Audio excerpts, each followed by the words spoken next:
देखिए ईटीपी का 5वां क्वेश्चन, स्थिर लागत और परिवर्तनशील लागत में अंतर स्पष्ट करें।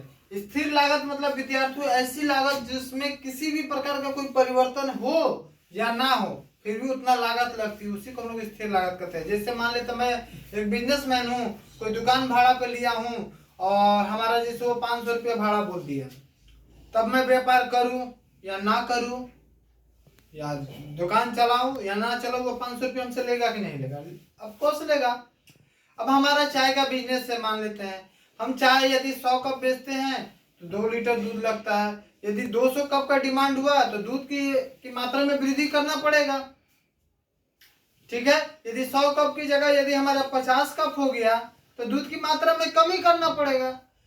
जरा से एग्जाम्पल में देखो, मानते हैं कि मैं 2 केजी दूध से 100 कप चाय बनाता हूं, ठीक है। यदि 200 कप चाय का यदि डिमांड हो गया तो हम यहाँ कितना लगाएंगे? 4 केजी दूध।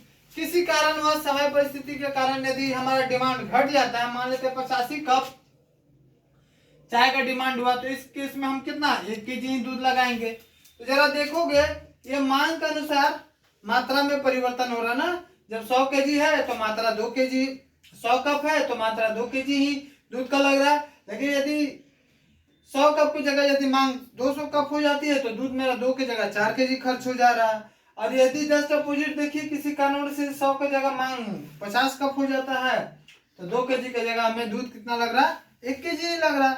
तो इसमें देखिएगा कि मांग के अनुसार इसमें परिवर्तन हो रहा है। लेकिन क्या ये मैं 100 कप बेचूं, 200 कप बेचूं, 50 कप बेचूं या ना बेचूं, क्या हमारा रूम भाड़ा किसी की परिस्थिति में कम होगा? महीने का नहीं होगा, वो स्थिर है, यानी उसमें किसी प्रकार का कोई परिवर्तन नहीं होता। तो इसमें लिखेगा स्थिर लागत वह लागत है जो कि उत्पादन शून्य होने पर भी, ठीक है।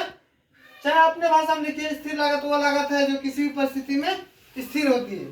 परिवर्तनशील वह लागत है जो मांग के अनुसार परिवर्तित होते रहती है। स्थिर लागत किसी भी परिस्थिति में शून्य नहीं होता। कहने का मतलब मैं एक भी चाय ना बेचूं या दुकान चलाऊं या बंद भी रखूं तो भी हमारा भाड़ा लगना है। इसीलिए स्थिर लागत क्या होती है? कभी भी शून्य नहीं होती है।